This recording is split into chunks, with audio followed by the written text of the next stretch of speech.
Flash News 9.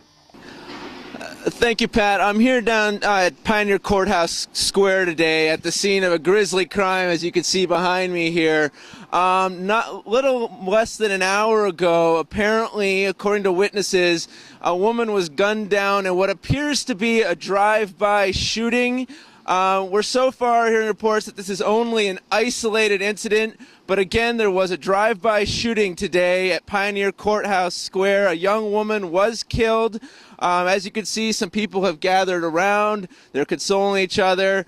I have with me here somebody who did witness the shooting, and I would like to interview her real quick. Could you state your name, please? Eliana. And Eliana, what did you see here today?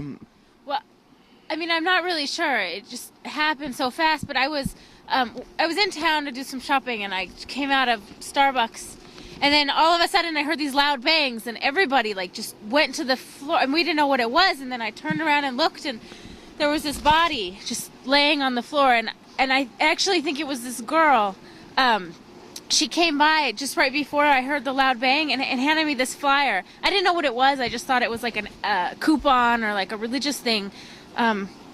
This is it. I haven't looked at. Oh, it's like about the Columbia River. Oh no, it says, "Tell Congress to take a stand against the Colombia Free Trade Agreement." And I mean, I don't really know what that means, but it just happened so fast, and it was. I mean, she's so young. I've never seen anything like it.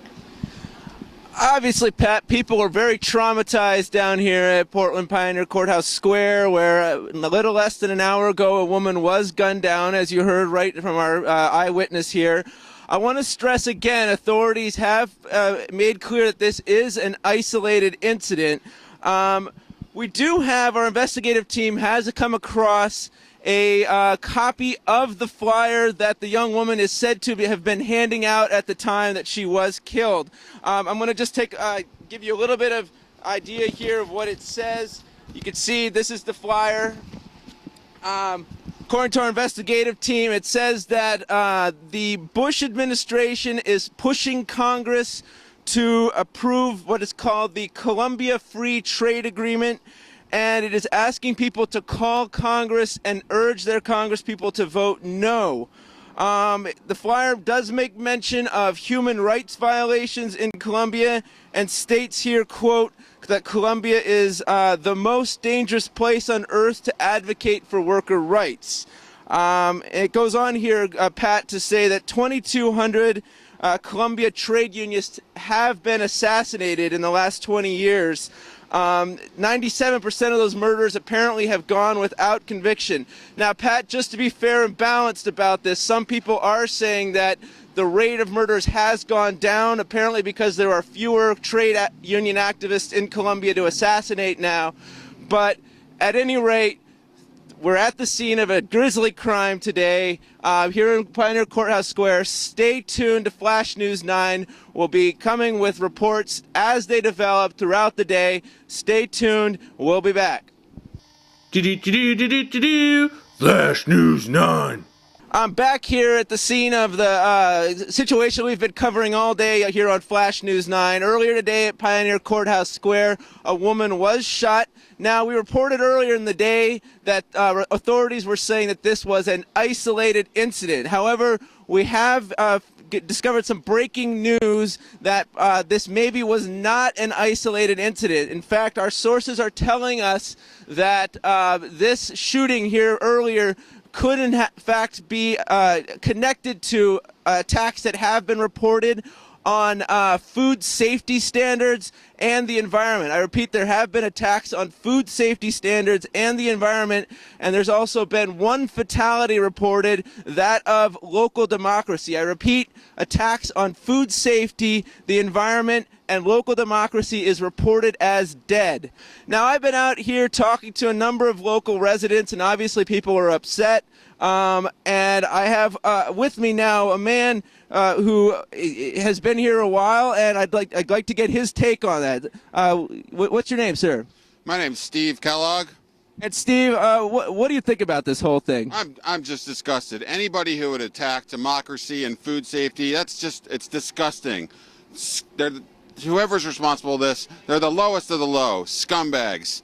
I mean it, the lowest of the low, and they probably think they can get away with this. But I'm here to say that I'm going to make sure that they don't get away with this. Whoever's responsible, we're going to find out who it is and bring them to justice. I'm just disgusted. As you can see, Pat, there's some really angry people out here today in downtown Portland as a result of this crime and some of the attacks that seem to be connected to it. In order to keep our viewers as informed as possible, we've also brought in an expert on this situation, Professor Lori King from the local university. Lori, if you could come over here, please. Thank you. Lori, could you tell us what happened here today and tell us more about the death of local democracy? Well, people should know that today's attack on local democracy is nothing new. It started almost 15 years ago with the North American Free Trade Agreement, which was used to attack food safety regulations, responsible land use decisions, environmental safety initiatives, and other public health initiatives. Under NAFTA's investor rights provisions, more than 40 complaints have been made, totaling $28 billion of damages, and they've been filed against public interest policies by corporations. These cases are decided through an arbitration process that completely circumvents U.S. law. In fact, these adverse rulings could never come up under U.S. law in U.S. courts because businesses operating in this country don't have that kind of right given to foreign corporations under NAFTA, CAFTA, and these new trade agreements. Well, as you can see, Pat, this story just keeps developing, more information developing by the minute. We'll keep you posted here on Flash News 9, so stay tuned. Flash News 9. Pat, we're back here at Pioneer Courthouse Square. The story we've been covering all day. Earlier today, there was a woman killed in a drive-by shooting. As you can see behind me, quite a crowd has developed, quite a number of protesters. So far, they've remained peaceful. I repeat, the protesters have so far remained peaceful down in downtown Portland. But we're covering some of the issues. Apparently, the slaying that took place earlier today was connected to other attacks on food safety, on the environment, and the death of local democracy. We have done some closer analysis of some of the issues that were being brought up earlier. Apparently, these trade deals, according to the flyers, will continue the offshoring of high-paying American jobs. Now, I have to admit, I did not know what offshoring of jobs was. We certainly don't cover it a lot on this channel. It's important to note they're saying that there is a connection between the offshoring of jobs here in America and labor rights violations in other countries. Now, apparently what they're saying is that when people in other countries try to increase their wages, repressive tactics are used to stop that, such as murders and so forth. And I have somebody here that did know Family Wage Jobs, was a personal friend of Family Wage Jobs. Could you tell us what you knew about Family Wage? Yeah, I knew Family Wage Jobs.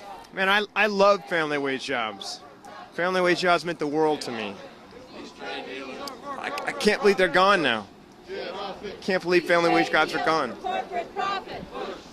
Pat, you can see he's very upset about the loss of Family Wage Jobs, as are a number of people. And we do have, we do have reports coming in that there are now threats being made against relatives of Family Wage Jobs. Apparently, there are threats also being made against high-tech jobs, service sector jobs, and government jobs. I repeat, all of these jobs are now threatened according to our sources. What's that? Oh, and another development, it's coming in quickly. Apparently, our sources are also saying that the people wanted for the deaths of these jobs are also wanted in Mexico. I repeat, Mexican authorities are also looking for the people who killed Family Wage Jobs for the murder of family farms. Family farms have been killed in Mexico, and authorities are looking for them. So stay here with Flash News 9 because we'll keep covering it. We'll keep bringing you the facts and the analysis that you've come to expect from our team of reporters. We'll be back. Corporate trade sucks. Hey, hey, ho, ho. Corporate trade sucks.